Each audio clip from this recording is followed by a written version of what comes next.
When it comes to many groups, there's not a lot I can say about Abba, who are today's featured guests. And the reason I'm playing on my channel a mixture of new acts and acts like Abba is for people to remember the great music that we used to have, and music during the pandemic that kept a lot of people sane. And Abba did that through many of their songs. Now, we all know they had a surge of popularity when it came to Mamma Mia, and it brought their music to the attention of a much younger audience. And the one unified thing I can say about this group is, throughout the world, I have yet to meet anybody who's musically proficient in a musical instrument or just loves music in general, who will say a bad thing about Abba themselves, because you can't really. I mean, you'd need to be a little bit crazy to say anything, because even when it comes to some of what we consider past glory metalheads, such as AC/DC and Scorpion, and you bring it up to modern day music like anybody that you can think of in the metal era, they all say the same thing: Abba's amazing, and they've all got good things to say about them. Now, I found it very, very hard to pick one particular song, but we're in the summer and I want that summer vibe. Then, to my surprise, just before I play this, I found that Summer Night City was only peaked in England, which was Abba's fan base. Core hardcore fans came from England. Okay, they came from all over the world, but just listen, bear with me on this, that when it came to every single single they released, it was always in the top 10. It was either number one or the top 5, and this particular one dropped out very quickly, and it only reached, I believe, number 17. So I was like, what? When I read that, and I played Summer Night City, and I remembered the tune. I haven't played it in years, and I thought, I've got to play this to a wider audience, a younger audience today, who, because of Mamma Mia, are more appreciative of this group and why their parents love it. Even if you read any comment, it's always good, and I'm delighted to know that many, many years after the Eurovision win and all that they have done and achieved, Abba is still reigning gold, hence a bit of gold around my image here. I am just delighted to present a Remember classic, I think that's what you'd call it, Summer Night City. Let's enjoy it, then come back for a little bit of information about America. There's a reason why, but we'll come back. And I am going to put on the headphones, and I will do my best not to dance to this, because I do tend to get carried away in too many of my videos recently. But it's summer, and you know, the pandemic, the lockdown has eased in Ireland, and we're all in a great summer kind of feeling. So I will do my best. Take it away, Abba. Take it away, a wonderful memory, Summer Night City, and question and answers about the video and about America straight after.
Okay, that everybody was Summer Night City. It wasn't too hard, was it? But where was it filmed? Stockholm. There's a little spoiler there. But when it comes to America, a lot of people say um, America recognized Abba because of Mamma Mia. I have heard this argument, and I'm here to dispel a myth. And I'm going to Success in the United States, and I'm going to read you out Wikipedia. Thank you, Wikipedia, for the wonderful updates on Abba. But I'm going to read you the bit that they've put in black and white for all to read. Do check them out. And during their active career from 72 to 82, Abba placed 20 singles on the Billboard Hot 100. 14 made the top 40, 13 on the Cashbox top 100, with 10 making the top 20 on both charts. A total of 4 of those singles reached the top 10, including Dancing Queen, which reached number 1 in April 77. While Fernando and SOS did not break the top 10 on the Billboard Hot 100, they did reach number 13 and 15 respectively.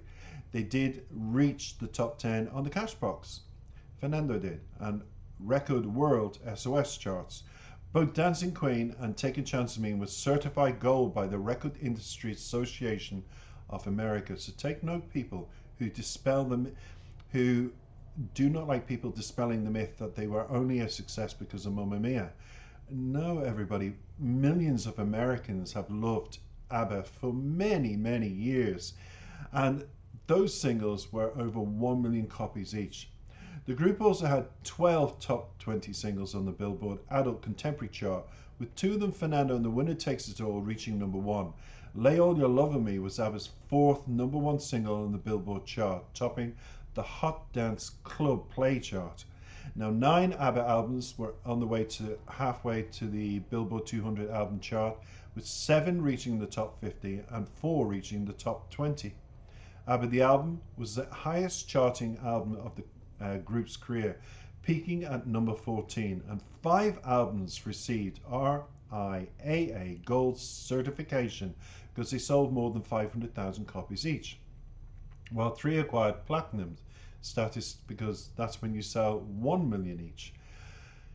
Now, the compilation album Abba Gold Greatest Hits, which was more, think about how many years ago that they started, topped the Billboard Top Pop Catalog Albums chart in August of 2008, which really brings them up to near our time now, 15 years after it was released in the USA in 1993, becoming the group's first number 1 album ever on any of the Billboard album charts. And to date, it's sold over 10 million copies there. On 15th of the March 2010, Abba were indicted into the Rock and Roll Hall of Fame by Bee Gees members Barry Gibb and Robin. And the ceremony was held at the Waldorf Astoria Hotel in New York City. The group was represented at the time by Anna Fried and Benny Anderson. Now, if that doesn't bring you up to date with how popular they were in America, people who say, no, Mamma Mia, that's more, I think, a younger group arguing those points. Because it was a mixed table near me when I was having lunch one day and I overheard them.